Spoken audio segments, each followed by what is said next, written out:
Bonjour bien-aimés dans le Seigneur, donc recevez nos salutations depuis Calabar où par la grâce de Dieu nous sommes bien arrivés. Le Seigneur nous a soutenus, nous avons eu des moments assez beaux à Port-à-Côte. Dieu a vraiment béni son peuple pour ceux qui ont eu l'occasion de nous suivre au travers de nos lives, donc nos directs. Le Seigneur a vraiment béni individuellement et l'Église en général. Le Seigneur aussi a adressé des paroles prophétiques à l'endroit des nations et aussi a insisté sur le rôle et l'implication du Nigeria dans le réveil, la restauration, l'impact de Christ dans l'Afrique et dans le monde entier. Nous sommes en train de vivre une saison, c'est vrai, nous sommes dans la saison de la lumière, comme nous avons dit en début d'année. Donc, c'est une saison de vérité, une saison de franchise, une saison d'amitié, une saison de relations, où les portes s'ouvrent davantage. Les hommes qui aiment Dieu, qui croient en Dieu, ne courent pas donc derrière donc, les portes, mais Dieu ouvre les portes pour eux. Et Dieu crée des rencontres au sommet avec des personnes reconnues et des personnes assez sincères dans le service de Dieu. Et cela nous fait vraiment plaisir.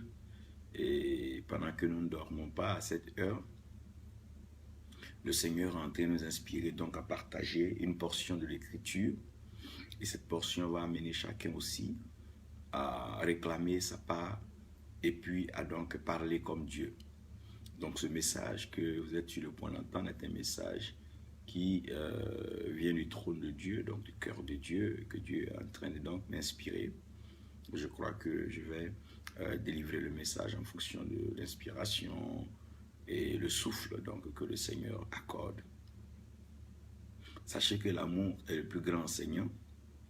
Et le fait que l'amour soit le plus grand enseignant, l'amour comprend donc la création, l'amour comprend les principes, donc les valeurs de la création.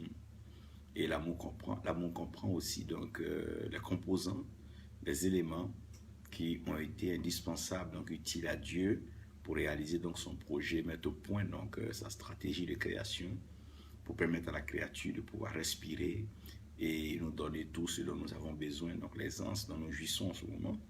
C'est bien sûr par l'amour de Dieu, donc Dieu a fait toutes ces choses par amour. Et dans son amour infini, Dieu a trouvé utile de créer donc, son image et sa ressemblance, ce qui fait que nous sommes donc nés. Donc, nous sommes créés par l'amour de Dieu. Donc, l'amour de Dieu enseigne les mystères de la création à la créature. Donc, le but de Dieu, c'est que en nous créant et en donc plaçant ce lien d'amour entre lui et nous, comme l'amour entre un père et puis son fils, ou bien une fille et puis sa mère, ou bien le père. Donc cette relation va faire que l'enfant va rester beaucoup de temps avec le parent, ou bien avec les parents, dans le but de comprendre des choses qui ont été faites avant donc sa naissance. Donc avant que nous ne soyons créés, Dieu étant donc éternel, Dieu étant donc le rocher des siècles, Dieu a toujours été là, il n'a ni commencement, il n'a ni fin. Donc certaines choses de la vie, nous ne pouvons pas les comprendre de par nous-mêmes, pas par notre intelligence. Même si nous sommes dotés de dons, de sagesse, nous ne pouvons jamais donc arriver à ce niveau d'omniscience de l'éternel, notre Dieu. Ça veut dire que nous sommes obligés de pouvoir donc nous référer à Dieu. Que Dieu te bénisse, apôtre Caleb Lapon, que la grâce de Dieu repose sur toi. Donc nous sommes toujours obligés donc de revenir à Dieu si nous voulons bien sûr comprendre les choses. Donc pour savoir aimer, il faut aussi connaître Dieu. Donc ça veut dire que pour pouvoir aimer, il faut connaître Dieu. Parce que l'amour est ancré en Dieu, l'amour est incorporé en Dieu. Et donc c'est l'amour de Dieu qui nous permet de pouvoir avancer. Prophète Apocalypse, Géraldo, que Dieu te bénisse. Que sa grâce repose sur toi pour l'œuvre que tu accomplis. Donc aujourd'hui, je vais livrer donc ce message-là. Le thème, c'est « Ces choses qui arrivaient n'arriveront plus ». Ces choses qui arrivaient n'arriveront plus. Oui. Donc toutes ces choses qui arrivaient avant n'arriveront plus. Quand Dieu décide de faire une distinction entre le passé donc, et le futur, Dieu met donc pour pont le présent. Donc le présent est donc la plateforme, sinon la synthèse d'un passé qui doit finir et donc laisser place à un nouveau commencement qu'on va appeler donc l'avenir ou le futur. Donc si les choses anciennes sont passées, nous sommes aussi d'accord avec Paul que les choses se sont renouvelées. Donc le fait que les choses soient renouvelées, nous pouvons aussi comprendre que lorsque Jean regarde donc dans la vision, avec la grâce que Dieu lui accorde, Jean regarde qu'il y avait un ancien ciel et il y avait une ancienne terre. Donc si l'ancien ciel et l'ancienne terre passent, bien sûr que c'est une création qui passe. Et il dit, voici qu'il y a eu donc un nouveau ciel et une nouvelle terre. Et parce qu'il y avait un nouveau ciel et une nouvelle terre, donc la belle cité, la nouvelle Jérusalem. Quand on parle de Jérusalem, on parle de la cité de paix, donc la cité du grand roi et la cité donc de la bénédiction. Donc Jean est en train d'expliquer que toute une nouvelle conception de la vie arrive. C'est dans cette nouvelle conception-là que nous introduisons le règne christique. Et nous parlons aussi donc de la vie éternelle, où il n'y aura pas de pleurs, il n'y aura pas de grincement des dents, il n'y aura plus de pauvreté, il n'y aura plus toutes ces choses que nous sommes en train de voir. Le passage qui nous aide à comprendre cela, c'est bien sûr Luc 4, partie du verset 18. Luc 4 à partir du verset 18, je pourrais aussi donc vous amener à lire le livre d'Ésaïe. Vous pouvez lire donc Ésaïe 61. Ésaïe 61 va donc nous aider à comprendre certaines choses. Et même si vous voulez, nous pouvons déjà repartir à partir de Genèse 4. Si nous avons aussi à partir de Genèse 4, on peut revenir aussi à Genèse 8. Fin Genèse 8, quand Dieu va introduire donc Genèse 9, de par le renouveau, la nouvelle création, donc avec donc Noé qui sort de l'arche avec son épouse donc, et ses enfants, ses 3 enfants et leur femme, et ils vont rebâtir un nouveau monde. Si nous avons tous pensé que les choses allaient continuer éternellement comme ça, c'est que nous n'avons pas compris le plan de Dieu. Non, ce n'est pas le plan de Dieu que le mal, que le malheur et que la mort règne. Parce que quand Dieu a soufflé dans les narines de l'homme, la Bible a dit que l'homme est devenu une âme vivante. Donc le but de Dieu et le plan de Dieu, c'est que l'âme vive et que l'âme vive éternellement. Quand Dieu permet que l'homme puisse donc s'intéresser à ce table donc de la connaissance du bien et du mal, Dieu permet ce qu'on appelle le libre arbitre. Mais d'où vient le libre arbitre? Je vais définir cela. D'où vient la conception de la désobéissance? Nous allons définir cela. Qu'est-ce qui donne le pouvoir et la force donc à Satan? On va définir cela. Et qu'est-ce qui affaiblit l'homme? On va définir cela. Et comment est-ce que l'homme nouveau, donc l'homme qui est en Christ, l'homme en qui Christ dort, en qui Christ loge, est donc exempt de tous ces problèmes et toutes ces difficultés que le monde donc est en train de créer lui-même. Le monde est en train de créer quelque chose qui va lui valoir sa propre destruction. Mais personne ne prête attention et tout le monde court vers là-bas. On se lève matin, on fait ce qu'on veut, mais on ne sait pas qu'on est en train de provoquer une destruction. Donc quand Jésus va commencer à parler, il va dire, j'ai une version en anglais, j'espère que je pourrai avoir une version en français si Dieu me fait grâce. Bon là, je n'ai pas de version en français ici, mais d'accord, vous connaissez ce passage. Nous pouvons le lire. Le Seigneur rentre dans le temple, et quand il rentre dans le temple, on lui tend le rouleau. Et quand on lui tend le rouleau, il déroule le rouleau.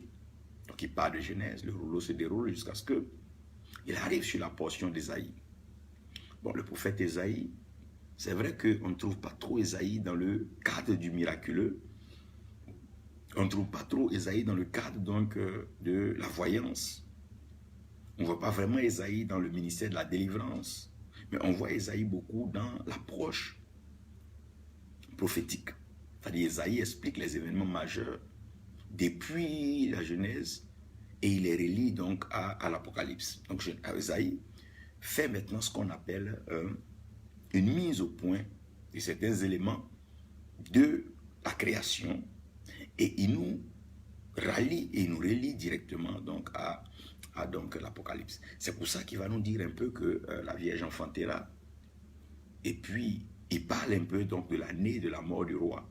Et quand le roi meurt, le ciel s'ouvre et lui il voit Dieu.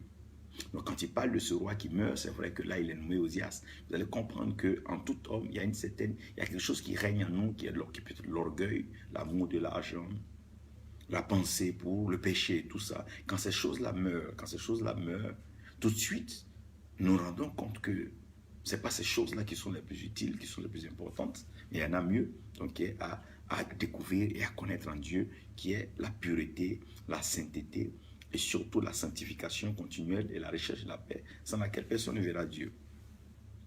J'aimerais donc introduire le message en vous parlant du pouvoir de pourvoir. Qu'est-ce que c'est que le pouvoir de pourvoir?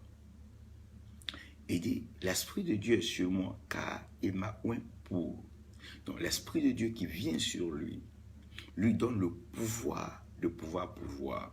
Donc l'Esprit de Dieu qui vient sur lui donne de pouvoir pourvoir une parole aux pauvres. Cet esprit même qui vient lui donne de pouvoir consoler les cœurs brisés. Donc cet esprit qui vient sur lui, qui le oint, lui permet de libérer donc les captifs et de ramener libres les prisonniers. Et cet esprit qui vient sur lui donc lui permet de proclamer donc l'année donc de grâce de l'Éternel. Le pouvoir de pouvoir n'est donné qu'à Dieu seul et n'existe qu'en Dieu seul. C'est Dieu seul qui a le pouvoir de pouvoir. Même si un homme veut des richesses, il ne peut pas avoir ces richesses autre que Dieu. Que Dieu te bénisse, mon amour exaucé. Donc, personne ne peut avoir ces richesses en dehors de Dieu. Théophile Kanga, tu es béni. Donc, Louis Charles Parker, que Dieu vous bénisse. Donc, le pouvoir de pouvoir appartient à Dieu. Même quand tu veux un enfant, c'est Dieu qui a le pouvoir de pouvoir. Si tu veux être établi, c'est Dieu qui a le pouvoir de pouvoir pourvoir. Donc, il n'y a pas d'autre pouvoir de pourvoir ailleurs. C'est pour ça, même quand les féticheurs, les marabouts, les charlatans, les devins font leur pratique, ils disent si Dieu le veut. Et tous ceux qui s'adonnent donc à des sectes croient qu'il y a une source de provision. Certains l'appelleront donc la divine providence. Qu'est-ce que c'est? C'est le pouvoir de pouvoir. C'est Dieu qui peut dire que les eaux viennent et que les eaux arrivent. C'est Dieu qui peut dire que la terre soit et la terre est. C'est Dieu qui peut dire que le ciel soit et le ciel est. Personne d'autre n'a le pouvoir de pouvoir. La provision, c'est la source, c'est le stock fait par le Créateur. Donc rien qui existe sur la terre ne s'est fait de lui-même, si ce n'est pas le pouvoir de pouvoir. C'est Dieu, dans sa puissance, par le pouvoir de pouvoir, qui a créé le serpent. C'est Dieu, par le pouvoir de pouvoir, qui a créé Satan. C'est Dieu, par le pouvoir de pouvoir, qui a créé les anges, les esprits, les hommes et tout ce que nous avons. Donc le pouvoir de pouvoir, c'est la capacité à pouvoir amener à existence ce qui n'existe pas. C'est la capacité à pouvoir donner vie à ce qui ne vivait pas. C'est Dieu qui peut prendre la poussière de la terre, souffler dedans, puis ça devient un homme. Donc personne ne peut prendre la poussière de la terre, souffler dedans, ça deviendra un homme. Non, c'est pas possible. C'est Dieu qui peut dire à l'eau, produit des poissons. Parce qu'il a le pouvoir de pouvoir. Donc le pouvoir de pouvoir, c'est la capacité que Dieu lui-même a. Qu'est-ce qui fait le Dieu? Qu'est-ce qui fait qu'on appelle Dieu? C'est à cause du pouvoir de pouvoir. Donc si on est dans un désert, Dieu peut apporter de l'eau dans un désert parce qu'il a le pouvoir de pouvoir. Donc en plein désert, en pleine famine, Dieu peut apporter la provision, la manne, parce qu'il a le pouvoir de pouvoir. Donc il n'y a pas une situation dans laquelle Dieu ne peut pas pouvoir, ce n'est pas possible. Dieu peut pouvoir à tout. C'est pour ça que la Bible dit que rien ne lui est impossible. Parce qu'il a le pouvoir de pouvoir. Il n'a pas d'heure, il n'y a pas de jour fermé chez Dieu. Dieu pouvoir à toutes circonstances. Il n'y a pas un âge où rien ne peut se faire. Même à un âge très avancé, le pouvoir de pouvoir peut donner des enfants. C'est pour ça sur la terre, il n'y a pas de retard. Il n'y a pas quelqu'un qui peut dire que Dieu ne peut pas intervenir. Tu peux passer 40 ans, 50 ans sans rien voir dans ta vie, mais quand le pouvoir de pourvoir est en ta faveur, les choses se passent d'elles-mêmes. Donc le pouvoir de pourvoir, c'est ça Dieu. Quand on parle de Dieu, c'est le pouvoir de pouvoir. Et toute provision existe en Dieu, toute source existe en Dieu. Il n'y a rien qui puisse exister donc sans Dieu. Donc dans le pouvoir de pourvoir, que Dieu te bénisse, Chalente, dans le pouvoir de pouvoir, il y a une portion qu'on va appeler le mystère donc de la vie et de la mort. Donc Dieu peut pouvoir, mais dans tout ce qui est pourvu, la provision peut être source de mort ou source donc de vie. Donc Dieu a créé les animaux. Les animaux peuvent être une source, donc peut pourvoir à la vie de l'homme, comme aussi peuvent être utilisés pour la mort de l'homme. On a vu comment le serpent a usé de malice pour introduire Adam et Ève dans la mort. Ce n'est pas le diable qui a conçu la mort, ce n'est pas le diable qui a créé la mort. La mort n'est pas l'œuvre de Satan, c'est Dieu qui a planté le jardin d'Éden. La Bible dit Dieu planta un jardin à l'orient d'Éden. Donc tout ce qui est dans le jardin d'Éden, c'est Dieu qui l'a planté. Aussi bien l'arbre de la vie, l'arbre de la connaissance du bien et du mal et les autres arbres. Mais le mystère de la vie et de la mort se retrouve dans la langue. Donc quand Dieu va créer l'homme, Dieu va mettre un organe aussi petit que Dieu va mettre dans la bouche de l'homme, qu'on va appeler la langue. Donc cette langue-là aura la capacité de pouvoir faire ce que Dieu fait, parce que Dieu pourvoit par sa parole. C'est pour ça que la Bible dit par la foi, nous comprenons que tout ce qui a été créé par la parole. Donc Dieu, en créant l'homme à son image et à sa ressemblance, Dieu va mettre dans la bouche de l'homme ce qu'on appelle la langue. Mais Dieu va souffler dans les narines de l'homme le souffle de vie. Donc à cause de la langue, l'homme va connaître le mystère de la vie et de la mort. Donc de par ta langue, tu peux te tuer, comme de par ta langue, tu peux vivre. Donc de par ta langue, tu peux faire vivre une situation, comme de par ta langue, tu peux tuer une situation. Donc on peut tuer une relation par la langue, on peut faire vivre une relation par la langue. On peut tuer un pays par la langue, on peut faire vivre un pays par la langue. Donc lorsque la langue entre dans l'élan de la réconciliation, du pardon, comment on appelle, de l'unité, de la cohésion fraternelle, lorsque la langue entre dans ce classique-là, la langue produit maintenant donc ce qu'on appelle la vie. Mais lorsque la langue entre dans le côté de haine, lorsque la langue s'engage dans la jalousie, donc dans ce qu'on appelle la revanche, tout ça là, la langue commence à proférer donc des propos haineux. Et ces propos haineux vont être activés alors par les divisions et les séparations. C'est ce qui va produire donc la mort. Donc la mort en elle-même est attachée maintenant à la langue. Pourquoi? Parce que le premier organe qui a participé donc au mal, de façon pratique, de façon tangible, c'est la langue. C'est vrai, les yeux ont vu le fruit, mais jusqu'à ce que le fruit entre dans la bouche de l'homme, le péché n'était pas consommé, mais il était simplement apparent. Donc c'est la langue qui va être donc le premier à pouvoir résoudre, donc à pouvoir créer le problème de la vie et de la mort. C'est pour ça que le jour de la Pentecôte, Dieu va envoyer donc les langues de feu, pour que les langues de feu viennent corriger donc l'erreur qu'avaient déjà donc causé les langues de chair, sinon les langues de terre. Donc vous allez comprendre que la malédiction aussi et la bénédiction, ce n'est pas que c'est des gens qui bénissent, mais quand Dieu parle à Abraham, Dieu va dire à Abraham, évangéliste Timothée, que Dieu te bénisse, prophète Noba, que Dieu te bénisse. Dieu va dire à Abraham, celui qui bénit Abraham sera béni, et celui qui maudit Abraham sera maudit. Donc en d'autres termes, ce n'est pas Abraham qui va maudire, ce n'est pas Abraham qui va bénir, mais c'est le comportement de toute personne envers Abraham qui produira la malédiction ou qui produira la bénédiction. Souvent nous pensons que c'est des sorciers qui nous maudissent. Non, Dieu dit celui qui bénit Abraham sera béni, et celui qui maudit Abraham sera maudit. Dieu ne donne pas le pouvoir au serpent, Dieu ne donne pas le pouvoir à Satan de pouvoir maudire, mais Dieu dit tout simplement que dans le pouvoir de pourvoir, si tu arrives à pouvoir bénir Abraham, tu es béni. Et si tu arrives donc à maudire Abraham, tu es maudit. Vous allez comprendre que quand nous entrons dans ce qu'on appelle les éléments donc de la création, Abraham va symboliser la terre parce que c'est à Abraham que Dieu va confier la terre. Donc celui qui bénit la terre est béni et celui qui maudit la terre est maudit. Pourquoi? Parce que la terre répond tout simplement au principe donc de la sémence et de la moisson. Vous voyez que même dans les villages, quand les parents veulent que la terre vraiment puisse les bénir, ils arrosent la terre, ils font des libations. Ça veut dire que l'acte que tu poses vis-à-vis de la terre, c'est comme ça que la terre va te répondre. Si tu es bien envers la terre va te répondre. Si on te donne une terre que tu ne la mets pas en valeur, mais la terre ne pourra pas te donner donc ce que tu veux. On te donne une terre, si tu plantes dedans des bananes, tu vas donc manger des bananes. Donc c'est un peu comme ça. Donc le mystère de la bénédiction et de la malédiction est lié à nos actes. Alors que le mystère de la vie et la mort est lié à notre langue. C'est pour ça qu'un homme peut commettre un péché mortel. Mais si sa langue confesse le péché et qu'il se répand, directement Dieu lui pardonne et sa vie est relancée. C'est pour ça qu'un pécheur peut se repentir. Mais dans le cas de la malédiction et de la bénédiction, c'est nos actes. Par exemple, tu vas par exemple maudire un aîné, ou bien tu vas injurier un aîné, tu vas calomnier un aîné, tu vas dire des choses qui ne sont pas vraies sur lui. C'est une malédiction que tu t'attires. Ça, c'est des actes que tu as posés. Donc les actes vont annuler les actes et aussi les paroles annulent les paroles.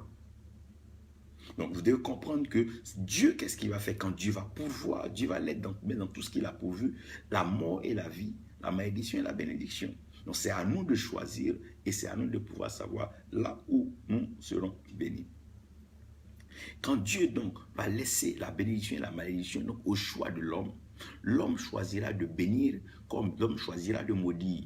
Regardez un peu, lorsque le fils de Noé voit sa nudité, c'est Noé qui va dire maudit soit Canaan, ce n'est pas le diable. Quand vous lisez la Bible, ceux qui ont été maudits ou ceux qui ont maudit, ce n'ont pas été maudits par le diable. C'est plutôt des gens, des hommes que Dieu a qui ont maudit. Regardez Balaam, son histoire avec Balak. C'est Balak qui est venu convaincre Balaam d'aller maudire le peuple de Dieu. Il n'a pas dit d'aller le maudire. Parce qu'une fois qu'il y a une malédiction, directement la malédiction cache un malheur et la mort. Et cela est prononcé donc par quoi? Par la bouche, mais accompagné d'actes. Maintenant, lorsque Dieu est le pourvoyeur, le ciel devient maintenant le lieu de la provision et de la providence. Et la terre devient le lieu de la réception. Donc tout ce que Dieu pourvoit doit pouvoir être transmis. C'est comme un courrier. Quelqu'un écrit un courrier par exemple au Brésil ou en France ou en Angleterre, il doit t'envoyer ça. Il faut un organe qui peut transporter donc le courrier de là-bas où le courrier a été émis au lieu de réception. Donc vous allez voir que la capacité donc de placer et de replacer va être donnée maintenant à ce qu'on appelle les anges ou les messagers. Donc tout ce que Dieu va créer au ciel, tout ce que Dieu va pouvoir, va être maintenant rendu par ce qu'on appelle les messagers ou les transporteurs. Donc, les messagers ou les transporteurs ont la capacité de pouvoir apporter la bénédiction ou de pouvoir apporter la malédiction dans un lieu. Par exemple, lorsque le bonheur est créé, il y a quelqu'un qui doit transporter le bonheur pour amener là où Dieu veut. Il y a quelqu'un qui est amené aussi à transporter le malheur là où Dieu veut. Ou bien là où les hommes veulent. C'est donc par un homme que la mort est rentrée, pas par le diable. C'est par un homme. C'est par un homme que la mort est rentrée dans la création. C'est par un autre homme aussi que la vie donc éternelle va rentrer. Donc ça veut dire qu'il faut maintenant quelqu'un pour pouvoir donc transporter la bénédiction. C'est un peu comme l'usine qui fabrique par exemple, si vous voulez, du chocolat. Pour que les chocolats quittent l'usine, pour être disposés dans nos supermarchés, il va falloir des transporteurs, il va y avoir un service maintenant de pouvoir donc déplacer et replacer cela. Donc on pourra placer le chocolat dans une ville, aller replacer dans une vitrine ou bien comme on veut. Donc c'est là maintenant que je parle du mystère des messagers et des transporteurs. Donc tout ce que Dieu fait qui est au ciel est transporté par des messagers. Maintenant ces messagers-là, je vais donc les mettre en 3 familles. Et vous allez mieux comprendre comment je vais rattacher ces 3 familles-là aux éléments donc, de la création. Premièrement, sachez que les messagers de Dieu sont des anges. Donc, c'est les anges qui sont les messagers de Dieu. Si Dieu veut envoyer, par exemple, la richesse sur quelqu'un, il y a des anges qui doivent transporter la richesse sur la personne. Si Dieu veut amener la santé, c'est des anges qui transportent cela. C'est pour ça qu'au cadre, dans le temps de la piscine de Bethesda, il y avait un ange qui descendait. Donc cet ange, en descendant, il envoyait la guérison. Donc quand cet ange vient la guérison, il la met dans l'eau. Quand cette eau-là est agitée, la guérison s'empare de toute l'eau. Donc c'est le premier malade qui tombe dans l'eau, directement la guérison qui est venue s'attache à sa vie. Donc c'est comme ça que donc, les bénédictions et les malédictions sont transportées depuis le ciel. Donc, même si par exemple une maladie doit rentrer, elle va rentrer par quelqu'un. Il faut quelqu'un pour transporter cette maladie. Quand un virus doit venir, il faut quelqu'un pour transporter. Donc, il y a des messagers et il y a les transporteurs. Donc, les messagers que vous devez connaître, donc c'est les messagers qu'on appelle les anges. La Bible dit qu'il fait des anges. Il fait des anges. La Bible dit que Dieu fait des anges, ses messagers. Reine Zadé, que Dieu te bénisse. Docteur Arifef, que Dieu te bénisse. Donc, Dieu fait des anges, ses messagers. Donc, je vais vous parler d'abord des messagers avant de vous parler des transporteurs. Donc, quand on parle des messagers, c'est les anges. Donc, il y a 3 catégories de messagers lorsque nous rentrons dans le royaume des cieux. Parce qu'ils apportent les messages sur la terre. C'est ce que nous allons après représenter par le vent, les messagers qui viennent par le vent, les messagers qui viennent par l'eau et les messagers donc qui viennent par le feu. Vous allez comprendre que la première famille de messagers, donc les premiers messagers que Dieu envoie en général sur la création, c'est ceux-là qui viennent pour apporter l'information du ciel. C'est comme par exemple des communicateurs, des journalistes, des informateurs réguliers, c'est des choses donc, qui ont lieu au ciel. Grand Ève, Prince Lumbu, que Dieu te bénisse. Donc cette famille-là de messagers est conduite par Gabriel. Donc Gabriel est responsable d'une famille donc, de messagers qu'on les appelle les chargés de communication. Donc le ministère de la communication, comme dans un gouvernement, est dirigé par Gabriel. Lorsqu'un message du ciel doit être donc apporté à la terre, lorsqu'un message du ciel doit être livré à un être humain sur la terre, c'est Gabriel qui coordonne tout ce qui est donc le message et sa livraison. Non, la mission de Gabriel, c'est de venir informer les hommes sur ce que le pouvoir de pourvoir a déjà décidé. Marie n'a pas demandé un enfant, mais le pouvoir de pourvoir a décidé de faire naître de par elle donc le fils du Très-Haut. Celui-là, comme Esaïe a dit que la Vierge enfanterait. Et donc, Esaïe même va dire qu'un enfant nous est né, un fils nous est donné. Vous allez comprendre un peu que Esaïe va expliquer que ce message-là est ce qu'il a reçu au ciel. Mais qui va envoyer ce message à Marie? C'est Gabriel. Gabriel vient, il dit à Marie, je suis Gabriel, je me tiens dans la présence de Dieu. Donc je suis donc un messager, je suis un communicateur du royaume des cieux. Donc toutefois que Gabriel vient, Gabriel envoie une information du ciel. Et l'information que Gabriel envoie du ciel ne dépend plus de la terre ni de celui qui entend cette information. C'est déjà un arrêté, c'est un décret. Quelque chose qui a été déjà signé au ciel, mais qui est sur le point donc de s'accomplir. Que les hommes veuillent ou pas, elle doit forcément s'accomplir. C'est comme une goutte de pluie qui a déjà quitté le ciel qui finira par arroser la terre. Ça, peu importe le temps, la pluie va finir par descendre. Donc, vous devez comprendre qu'il y a la première famille donc des messagers. Et ceux-là, c'est ce qu'on appelle le ministère de la communication. Leur rôle, c'est d'envoyer la révélation, d'envoyer ce qu'on appelle la compréhension, d'envoyer ce qu'on appelle le point de presse, le point de vue. Donc, ça veut dire que le conseil des ministres célestes, c'est eux qui sont chargés de nous informer. Ça, c'est la première famille des messagers donc, qui est conduite par Gabriel. Maintenant, il y a une deuxième famille donc des messagers. Eux, quand ils viennent, c'est de pouvoir protéger donc la création. Soit il y a une malédiction, un malheur ou bien un fléau qui menace par exemple une génération, menace le monde entier. Le rôle de l'Éternel, c'est de détacher des personnes pour pouvoir venir défendre et mettre de l'ordre dans un désordre. Et cela, c'est directement, c'est l'archange Michel qui est à la tête de ça, qu'on peut appeler le ministère de la Défense. Donc l'archange Michel a pour mission de pouvoir défendre, protéger, ordonner les choses dans le ciel comme sur la terre. C'est pour ça que la Bible dit que l'archange Michel combattit. Donc c'est eux qui ont combattu. C'est eux qui ont combattu donc le serpent ancien, donc le dragon, Satan, Lucifer, comme vous comprenez. Donc c'est l'archange Michel qui s'est livré donc dans ce combat. Il y a eu un combat musclé. Ce n'est pas Gabriel qui a livré le combat, c'est l'archange Michel. L'archange Michel a pour mission d'occuper le ministère de la défense. Donc, si tu veux, il est comme le chef d'état-major, il est comme donc le ministre de la Défense qui s'occupe de pouvoir défendre les enfants de Dieu. Donc, quand un événement doit arriver dans un pays, l'archange Michel déploie son arsenal et son organisation, voilà, pour venir défendre ceux donc que Dieu a décidé de préserver dans la vie. Maintenant, la troisième donc, catégorie donc, qu'on appelle aussi des messagers, ça c'est bien sûr Lucifer. Lucifer était chargé donc de s'occuper de tout ce qui était donc culte, tout ce qui était louange, tout ce qui était culture, tout ce qui était tradition et tout ce qui était pratique. Donc tout ce qui se faisait, c'est Lucifer qui coordonne ce qui est pratique. Donc les adorations, se prosterner, toute la manie, donc l'organisation pratique du culte, donc le culte de la personnalité, le culte de Dieu. Donc c'est lui qui pouvait donc animer la louange, l'adoration. Donc comment faire rentrer, donc faire venir la lumière. Quand on parle de la lumière, on parle de la gloire. Donc Lucifer avait donc pour responsabilité, il était comme le ministre de la culture, il était comme le ministre qui gérait les traditions, les cultes.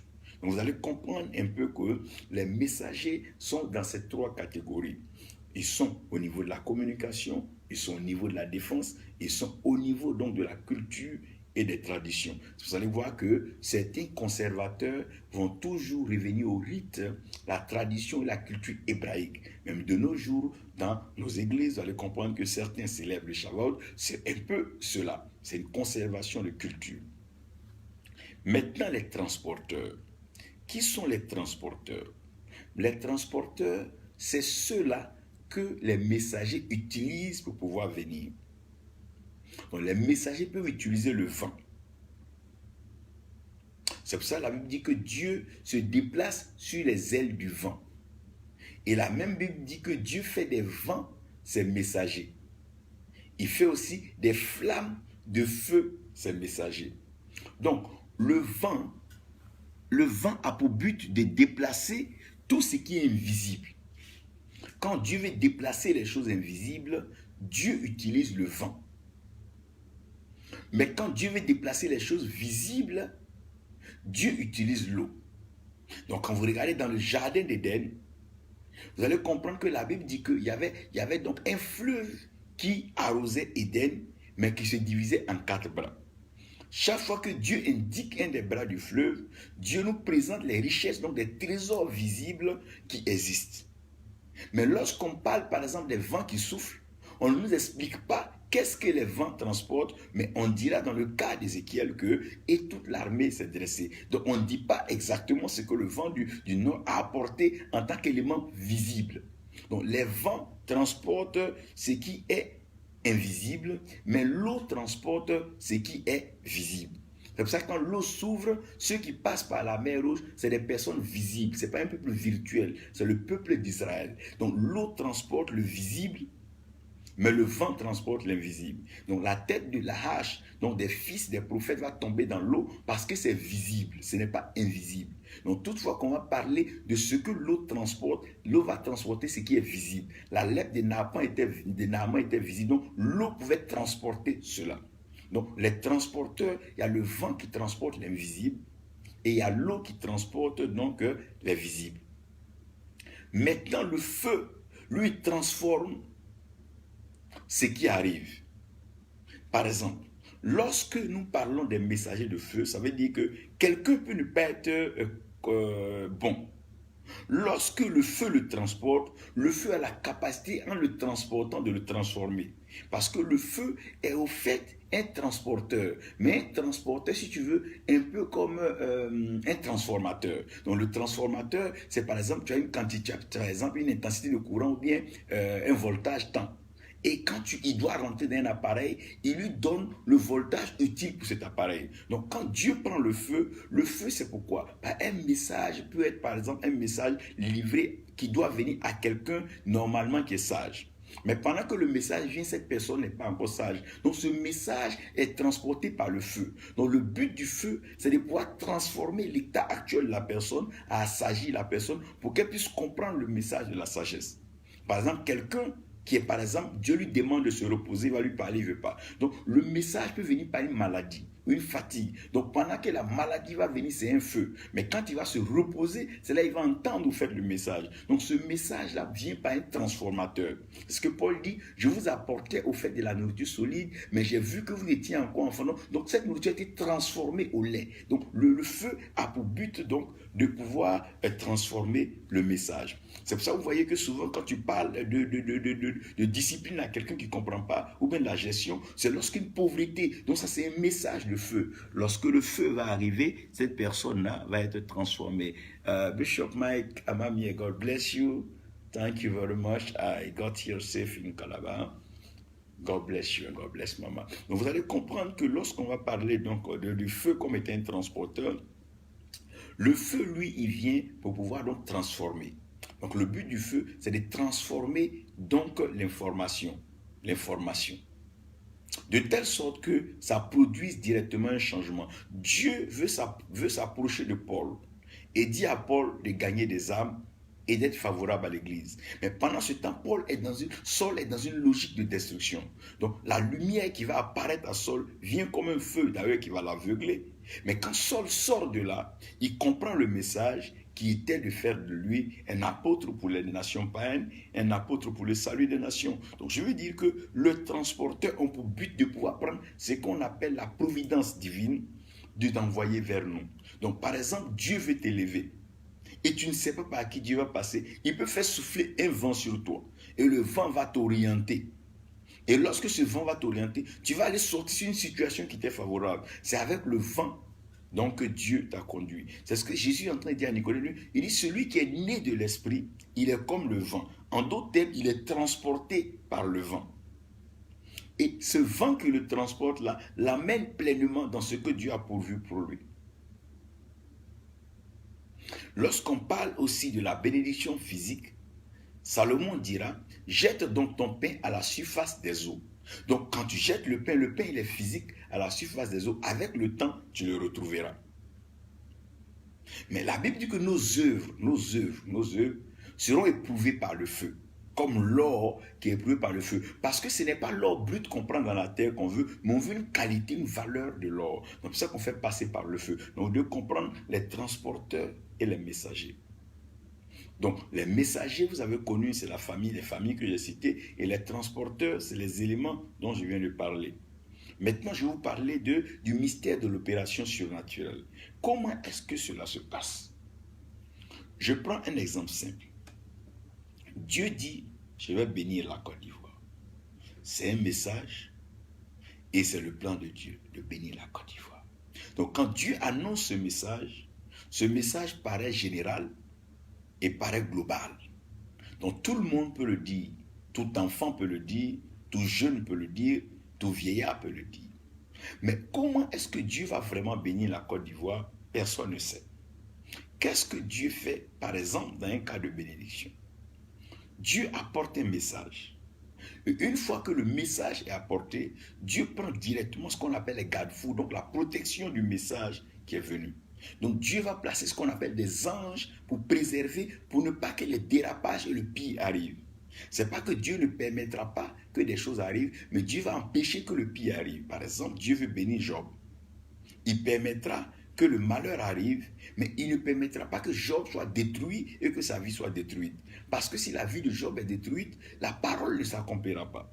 Donc avant que Dieu n'envoie la parole, Dieu met les garde-fous pour l'accomplissement de la parole. Donc pendant que cette parole est arrivée, Dieu va envoyer ce qu'on appelle l'effet culturel. Donc qu'est-ce que c'est que l'effet culturel? L'effet culturel, c'est un comportement. C'est une attitude d'un peuple ou bien d'une nation qui favorise certaines choses, par exemple. Lorsqu'un peuple va commencer à connaître la pauvreté, il y aura ce qu'on appelle cet orgueil et l'envie de gaspiller l'argent.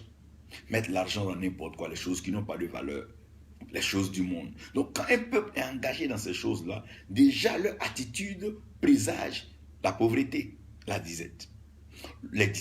Lorsque Dieu est en train de parler de la famine qui doit arriver, les vaches que Pharaon est en train de voir, c'est des attitudes. Il y a une vache qui va être grasse, il y a une vache qui va être même maigre. Ça veut dire que lorsque Dieu veut arriver à faire comprendre à un peuple le but de la prospérité, il aura un comportement que soit il va permettre que le diable sème, l'envie de gaspiller dans les choses inutiles. Jusqu'à ce que les gens arrivent à une certaine pauvreté. Et cette pauvreté-là va les amener à un point où ils n'auront plus de recours. Mais puisque c'est le plan de Dieu, au moment où ils n'auront plus de recours, Dieu lui-même va se souvenir d'eux et va convertir, changer leur mentalité. Parce que s'ils n'avaient pas compris cela, ils n'auraient pas changé. Donc en Égypte, par exemple, Dieu prévoit que ses enfants partent en esclavage pendant 400 ans. Qu'est-ce que Dieu va faire? Il envoie une volonté de vouloir donc rendre l'Égypte le centre donc d'une provision en nourriture. Donc il permet la famine partout, mais qu'Égypte soit le lieu où tout le monde va venir s'abreuver. Mais bien avant ça, il prépare Joseph, qui va venir occuper donc ce rôle-là, pour pouvoir donc permettre à l'Égypte d'abreuver. Donc si Joseph a les moyens en Égypte, il est clair que les Juifs vont venir plein habiter en Égypte. Maintenant, quand les Juifs viennent habiter plein en Égypte, ils sont heureux. Dieu va permettre qu'un autre pharaon arrive avec une autre culture, une autre tradition, une autre façon de penser. Donc ce dernier va même les soumettre maintenant à des travaux durs. C'est là maintenant que la notion du feu intervient. Donc quand le feu va commencer à les prendre, ils vont élever la voix pour crier vers Dieu. Et quand ils vont crier vers Dieu, Dieu va envoyer maintenant la délivrance et la protection. D'abord, les protéger pour ne pas qu'ils meurent pendant qu'il accomplit sa délivrance. Donc, il les protège d'abord en Égypte, il les protège pendant la traversée de la mer Rouge, et il les protège dans le désert jusqu'à les conduire à bon port. Donc, voilà un peu comment Dieu va travailler. Donc, vous allez voir que quand une crise va commencer, les gens vont revenir des traditions, non, la culture du Nord, la culture de l'Est, ils vont commencer à se rentrer dans un registre, dans un cadre culturel qui va devenir même des trucs ethniques, des trucs tribaux. Et avant de te rendre compte, hop, ça a commencé à prendre. Vous allez voir que soit ça va venir par des conflits religieux, ou bien ça va venir par des conflits de personnes, ou bien ça va devenir des conflits d'intérêts, ou des courants de pensée différents. Et quand ces choses arrivent, les hommes doivent être alertés et les hommes doivent savoir que c'est parce que Dieu veut bénir. Et quand les gens savent que Dieu veut bénir, qu'est-ce qu'ils doivent faire?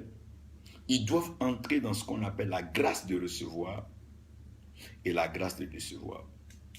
Qu'est-ce que c'est que la grâce de recevoir? La grâce de recevoir, c'est la disposition ou la position dans laquelle on se met pour pouvoir recevoir ce que Dieu envoie.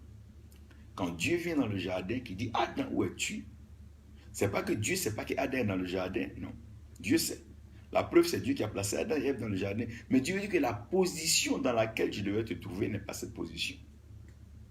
Par exemple, Dieu veut bénir un pays par la paix. Et nous savons que la paix passe par la réconciliation et le pardon. Donc tous ceux qui se mettent dans la position et dans la disposition du pardon et de la réconciliation ont la grâce de recevoir. Mais ceux qui vont aller dans l'autre sens, malheureusement, ils seront déçus. Dans la Bible, celui qui mettra sa confiance en Christ, donc cette pierre, et je place une pierre sur Sion, celui qui met sa confiance en elle ne sera jamais déçu. Donc, une fois que tu te positionnes par rapport à recevoir par la grâce, tu ne seras jamais déçu. Mais lorsque tu ne te places pas dans cette disposition, tu seras déçu. Il va certainement prophétiser qu'il y aura une guerre, mais ils seront déçus parce que ce n'est pas comme ça que Dieu fonctionne. Dieu fonctionne tout simplement par grâce. Par la grâce de Dieu, personne ne mérite ce qui lui arrive. Aujourd'hui, il y a certains qui aujourd'hui sont très heureux d'être aux États-Unis. Mais il y a des années de cela, quand les parents partaient comme esclaves, personne ne voulait partir. Mais Dieu a permis ça pour disposer une grâce. Aujourd'hui, les Afro-Américains, les Africains américains sont très heureux, sont très bénis. Aujourd'hui, ils explorent, ils ont vraiment percé dans le sport, dans le domaine de l'intelligence. Mais il y a même eu comme un président comme Obama. Donc je veux dire que Dieu prend les choses, il les conçoit, parce que c'est lui qui est le pourvoyeur. C'est lui qui a le pouvoir pourvoir. La grâce de recevoir, c'est oublier son intelligence, oublier ses plans, oublier ses stratégies et tout simplement embrasser le plan de Dieu. Si Dieu dit nous sommes dans une saison où on doit boire l'eau, chacun doit boire l'eau. Si Dieu dit nous sommes dans une saison où chacun doit jeûner, on doit jeûner. Si Dieu dit nous sommes dans une saison où chacun doit se mettre à genoux pour prier, on doit le faire. On n'est pas plus intelligent que Dieu. Les organismes essaient depuis d'amener la paix dans le monde, mais plus les organismes grandissent, plus les guerres augmentent. Ça veut dire que ce n'est pas une œuvre de la pensée humaine. Ça ne dépend pas de l'intelligence, de la force de l'homme. Non. C'est Dieu seul qui a le pouvoir de pouvoir. Abraham même faisait la guerre. C'est quand il a rencontré Melchisédek, le roi de Salom. C'est là qu'Abraham a connu la paix. Salomon, son nom qui veut dire paix, a vécu tout le temps sans guerre. Pourquoi? C'est Dieu qui établit ces choses-là. Donc, la grâce de recevoir, c'est la capacité à pouvoir comprendre le message du vent, le message de l'eau et le message du feu. Qu'est-ce que c'est que le message du vent? Le message du vent, c'est le message de l'élévation et c'est le message de la percée dans les lieux où personne ne s'attend en toi. Donc le vent peut entrer dans tous les milieux, le vent peut rentrer partout. On ne peut pas empêcher le vent d'entrer quelque part parce que le vent souffle. Et le Seigneur dit, on entend bien le bruit, mais on ne sait pas d'où il vient et on ne sait pas où il s'en va. Ça veut dire que le message du vent, c'est le message qui s'adresse à tous les peuples. Le vent s'adresse aux grands comme aux petits. Le vent s'adresse à l'esclave comme au libre. Le vent s'adresse aux riches comme aux pauvres. Le vent souffle partout. Si le riche se prive de respirer, il meurt. Si le pauvre se prive de respirer, il meurt. Si le roi se prive de respirer, il meurt. Si l'esclave se prive de respirer, il meurt. Donc quand on parle du message du vent, c'est un message universel. C'est un message qui s'adresse à tous les peuples. C'est un message qui s'adresse à toutes les nations. Par exemple, le salut, c'est un message du vent. On ne voit pas le salut. C'est-à-dire, on ne peut pas dire que voilà ce qu'on appelle le salut. Un homme peut avoir des voitures, des grandes maisons. Ça ne veut pas dire qu'il est sauvé. Parce que le salut est un message invisible. Mais c'est un message qui transperce l'âme. C'est un message qu'on ne voit pas. On ne peut pas dire voilà ce qu'on appelle salut. Ça pèse tel gramme. Non, non, non. Le salut est le message qui est dirigé par le vent. C'est ce message-là que les évangélistes utilisaient beaucoup. Là, quand le Seigneur prêchait, il se mettait toujours vers les eaux, vers les montagnes. Parce que là, le vent a une meilleure portée. Le vent transporte ce message loin. Donc, le message du vent, c'est le message du salut. Quand on parle du salut, c'est quoi? C'est l'élévation du règne de l'espèce humaine à la divinité et au règne de l'esprit. Parce que l'espèce humaine était tombée tellement bas au règne animal et même au règne végétal, où Adam et Ève avaient eu recours aux feuilles d'animaux pour se couvrir. Mais le salut n'est pas dans ces choses charnelles. Le salut n'est pas dans ces choses matérielles. Donc c'est pas parce qu'un homme a des voitures, des bateaux, des jets que la personne est sauvée. Le salut, c'est un message de vent. Donc ça, Jésus dit, celui qui est né de l'esprit, il est comme le vent. Donc, quand on parle du message du vent, on parle du message du salut, de la restauration. Il dit Ézéchiel, demande alors aux 4 vents de souffler. Lorsque les 4 vents soufflent, Ézéchiel se rend compte que c'est toute l'armée, donc c'est le peuple de Dieu, donc ressuscité qui est là. Nous prions que Dieu suscite des messagers du vent. Salomon dit vanité des vanité, vanité. Tout est quoi? Poursuite du vent. Parce que le vent, au fait, on ne peut pas lui accorder une valeur alors que toute la vie dépend du vent. La vie chrétienne n'a aucun sens sans le salut. Un message de l'évangile n'a aucun sens sans le salut. Un prédicateur de l'évangile, celui qui présente le salut, donne la porte de sortie. C'est quoi le salut? Le salut, c'est ce qui est véhiculé par le vent. Le salut, c'est l'invisible. Mais qui restaure tout. C'est pour ça, après le déluge, Dieu a fait souffler un vent sur les eaux et les eaux se sont abaissées. Le salut, c'est le message du vent. J'aurai l'occasion de voir cela. Dieu se déplace sur les ailes du vent. Pourquoi? Dieu apporte le salut. C'est ce qui est le battement de cœur de Dieu. Dieu se déplace sur les ailes du vent. Pourquoi? Pour apporter le salut. Maintenant, le message de l'eau, c'est le message de l'existence et le message de la restauration. Toutefois qu'il y a l'eau, quelque chose de nouveau est révélé existe et est restaurée. Lorsque les eaux se retirent, la terre est révélée le sec. Et lorsque les eaux arrosent la terre est restaurée. Quand on parle de sécheresse, ça veut dire qu'il n'y a pas d'eau. Lorsque l'eau vient directement, il y a la restauration. Donc l'eau restaure par les richesses. Et l'eau permet à la terre de pouvoir exister. Donc la terre existe par les eaux. Donc si les eaux ne sont pas, les choses ne sont pas encore visibles. Donc l'Esprit de Dieu se mouvait à la surface des eaux pour transporter l'invisible, mais les eaux révélaient le visible. C'est pour ça que quand Jésus-Christ naît, par le vent, Dieu sait qu'il est. Mais c'est lorsque Jésus descend dans les eaux du baptême que Dieu va dire celui-ci. Donc il montre maintenant que celui-là qui existe là est mon fils bien-aimé en qui j'ai mis mon affection. C'est l'eau qui a cette capacité de révéler l'existence. Et c'est l'eau qui a la capacité de pouvoir restaurer. C'est pour ça que dans la prophétie de Joël, il va répandre son esprit sur toute chair. Mais quand tu vas regarder aussi, il va parler de la pluie de l'arrière-saison, quand il va s'adresser à Amos, aux autres prophètes. Parce que c'est cette pluie-là qui va restaurer. C'est ce qui va permettre d'exister. Et il dit, si personne n'est né d'eau et d'esprit, il n'entre pas dans le royaume parce qu'il n'existe pas. Donc la création elle-même, vous allez voir que l'eau va être utilisée pour faire exister les choses. Lorsqu'il pleut, les arbres, les herbes vont commencer à exister sur la terre. Donc la terre va commencer donc à gagner en quoi? En revêtement. Donc, le message de l'eau, c'est le message de la révélation. Donc c'est le message du revêtement et c'est le message de la restauration. Comme ça, on parle du baptême d'eau, on parle d'être lavé par les eaux, d'être purifié par les eaux. Donc, lorsque le peuple sort par les eaux de la mer Rouge, le peuple maintenant est existant. Le peuple n'est plus esclave, le peuple est révélé, le peuple est connu. Donc, c'est là, quand Élisée traverse donc les eaux du Jourdain, alors Élisée peut voir maintenant que la chose existe, c'est du tangible. C'est là qu'Élisée a vu le manteau. Voyez, parce que quand Dieu parle à Élie, Dieu dit à Élie, va oindre Élisée. Mais quand Élie rencontre Élisée, Élie ne le oint pas, il jette son manteau sur lui. Mais qu'à quel moment le ministère prophétique d'Élisée va exaucer, va exister? C'est d'abord quand ils vont traverser les eaux, Élisée va se rendre compte que cette affaire est vraiment vraie.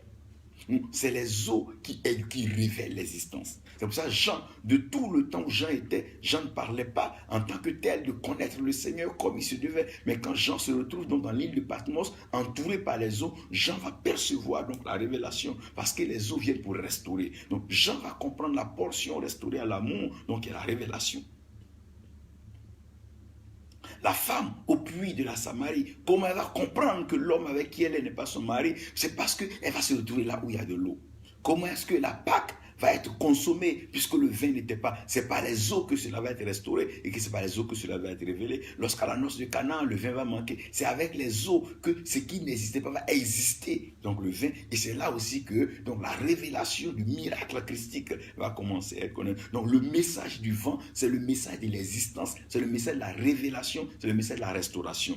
Tout homme de Dieu qui prêche la révélation doit avoir la capacité de pouvoir restaurer. Si Dieu te révèle qu'une femme n'accouche pas, tu dois pouvoir restaurer son état parce que le message de la révélation vient toujours le message de la restauration. Quand on révèle, Dieu révèle pour racheter. En d'autres termes, Dieu révèle pour restaurer.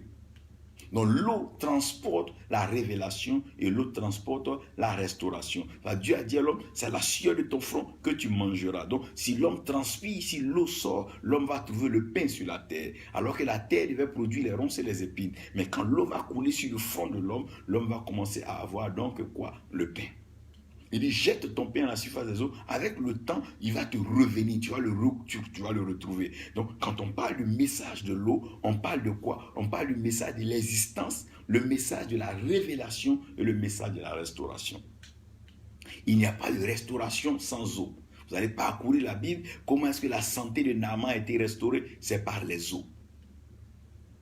Vous allez parcourir partout la Bible, vous allez voir que comment est-ce que Élie a été abreuvé, c'est dans le torrent, le torrent que la restauration d'Élie a été faite. Vous allez comprendre que même pour que le peuple d'Israël retrouve sa paix vis-à-vis de Goliath, c'est toujours dans le torrent que David va ramasser les pierres. C'est dans l'eau. Donc l'eau va apporter la révélation et l'eau va apporter donc ce qu'on appelle la restauration. Donc Dieu a fait des messagers qui sont outillés par l'eau. Partout où ils arrivent, ils apportent la restauration, ils apportent la révélation. Quand un homme est un messager qui a la grâce de l'eau, quand il arrive dans ta vie, les choses qui étaient sèches commencent à donc être restaurées. Maintenant, le messager du feu, c'est le messager donc de l'épuration et le messager de la transformation. Lorsque Dieu a donc apporté un message de feu à une personne, le message de feu vient pour pouvoir épurer et pouvoir transformer. Ce message de feu est un message qui pointe fort sur le péché, pointe fort sur le désordre et pointe fort sur le mal. Donc ce message-là pointe sur la désobéissance et tout donc ce qui n'est pas correct à la volonté de Dieu. Donc quand on parle du feu étranger, ne voyez pas seulement la magie, mais c'est tronquer le message de la vérité par un message voilé dans le but de se faire des gains égoïstes. Donc quand quelqu'un tronque la vérité, quand quelqu'un ne prêche pas le message de l'évangile, quelqu'un vient se présenter comme étant le Christ, au fait c'est un feu étranger. Parce que le but du messager de feu, c'est de pouvoir faire quoi? C'est de pouvoir baptiser le feu, donc apporter la vérité, faire la part des choses entre ce qui est juste et ce qui n'est pas juste. Donc le feu vient comme pour apporter le jugement. Le feu vient pour apporter comme l'éclaircissement. Le feu vient pour apporter donc ce qu'on appelle l'épuration. Le feu vient pour séparer certaines choses. Lorsqu'il y a le feu dans un lieu, vous allez comprendre que le feu va diminuer la quantité, mais donner vraiment une qualité. Donc vous allez comprendre que les messagers de feu, c'est ces messagers qui prêchent la vérité, qui ne s'en détournent ni à gauche ni à droite. Ceux-là, quand ils viennent dans ta vie, beaucoup de choses vont quitter ta vie. Donc les messagers de feu n'ont pas de grandes assemblées, ils n'ont pas forcément besoin d'avoir des milliers de personnes, mais s'ils en ont 4 ou 5, 6, 7, ils vont les envoyer directement vers Dieu parce qu'ils ne passeront pas par 20 chemins pour dire la vérité. Donc c'est ces messagers-là. Et chacun de ces messagers a cette grâce. Donc quand Dieu va envoyer donc ces messagers donc vont agir sur la terre. Donc le vent agit sur la terre, l'eau agit sur la terre et donc le feu agit sur la terre. Quand on parle de la terre, on parle donc de composants par lesquels Dieu va donc initier le projet de la création de l'homme. Donc il va dire à l'homme que tu es poussière, tu retourneras à la poussière. Mais ce qui va sauver l'homme dans sa vie, c'est le vent, l'eau et puis bien sûr le feu. Donc ça, en tout temps, vous allez comprendre qu'il y a le vent que l'homme respire qui donne la vie, il y a les eaux qui font que l'homme gagne en obésité et puis en turgescence et autres, et puis il y a le feu qui vient pour permettre à l'homme de pouvoir être en activité et tout, donc comme un moteur. C'est des choses assez importantes et j'aimerais que Dieu a pourvu à tout homme l'eau, le vent et le feu. Dieu a prévu que tout homme puisse respirer et que tout homme puisse comprendre. Et ces éléments-là, vous allez comprendre que le vent travaille beaucoup donc avec les narines. Donc le vent nous amène à discerner. Le vent nous amène à pouvoir sentir, à pouvoir comprendre ce qui est de Dieu. Maintenant, le message de l'eau, c'est ce qui nous amène à pouvoir voir, parce que c'est le visible, un peu comme les yeux. Et le feu, c'est la bouche. C'est par là que vous voyez que la parole de Dieu est comme un feu dévorant. Vous allez comprendre que ceux qui ont le message du feu, c'est des gens qui parlent. Et ceux qui ont le message donc de la restauration, c'est des gens qui voient beaucoup. Et ceux qui ont le message donc de l'élévation, c'est des gens qui ont un flair. Et Dieu a pourvu tout ça dans le corps de Christ. Qu'est-ce qui arrivera? Ce qui arrivera est ainsi simple. Quelle odeur respires-tu sur ta vie? Que vois-tu sur ta vie? Et qu'es-tu prêt à dire sur ta vie? Voici ce qui arrivera. Ce qui arrivera, c'est que les choses anciennes ne pourront plus revenir, non. Ces choses qui arrivaient ne pourront plus revenir parce que l'homme serait passé de la mort à la vie. De par la Pâque, nous quittons donc un lieu pour aller dans un autre lieu. Nous sommes quittés des ténèbres, le lieu de l'ignorance, le lieu de la mort, le lieu de la perdition, et nous sommes passés à la lumière, donc le lieu de la restauration, le lieu du salut, le lieu du réveil. Donc nous sommes passés de la pauvreté à la richesse, de la faiblesse à la force. Nous sommes passés du doute à la foi. Et nous sommes passés de quoi? Nous sommes passés de la haine à l'amour. Le monde sera transformé. Paul dit, nous ne mourrons pas tous. En un clin d'œil, nous serons transformés. le corps qui est corruptible va être revêtu de l'incorruptibilité. Et ce corps qui est mortel va revêtir l'immortalité. Ça veut dire quoi? Ça veut tout simplement dire que les choses qui pouvaient mourir ne mourront plus. Et les choses qu'on pouvait corrompre ne pourront plus être corrompues. Les choses qu'on pouvait détruire ne pourront plus être détruites. Les choses qu'on pouvait appauvrir ne pourront plus être appauvries. Et les choses qu'on pouvait tout simplement saboter ne pourront plus être sabotées. Pourquoi? Parce que Dieu a prévu que ces choses arrivent. Qu'est-ce qui va arriver? Le règne de Dieu va tellement s'implanter sur la terre que la maison de l'Éternel va être au sommet de toutes les maisons.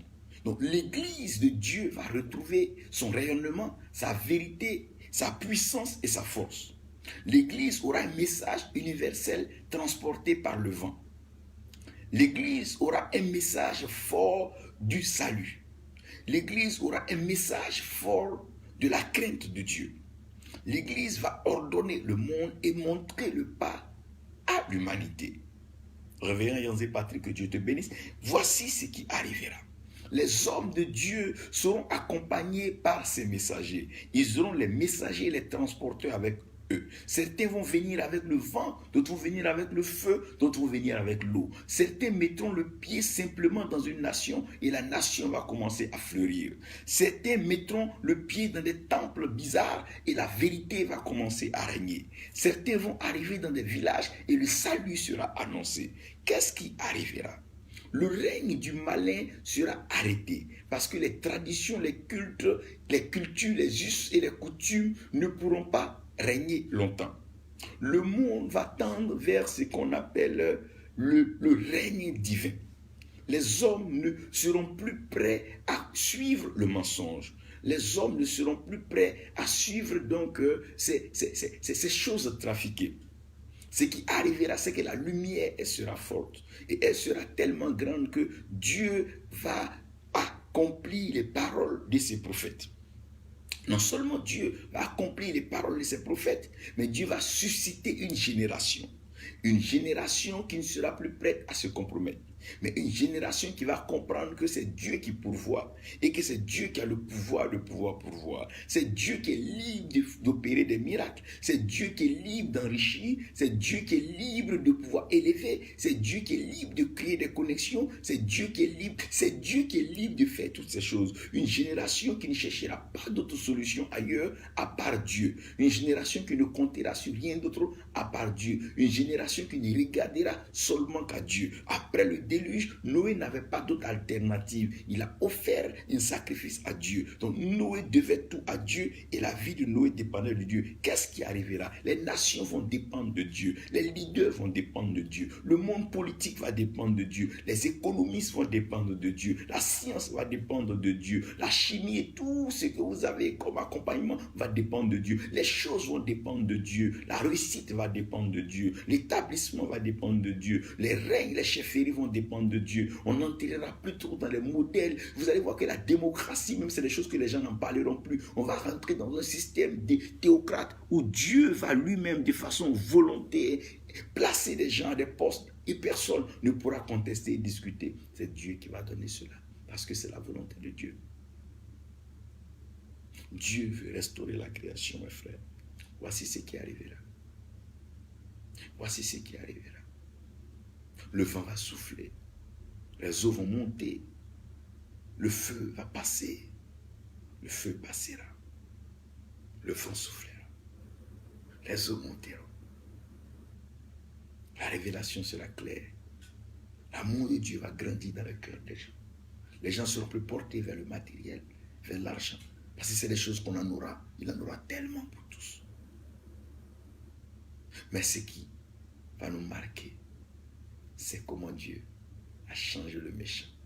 Comment Dieu a transformé le mensonge en vérité.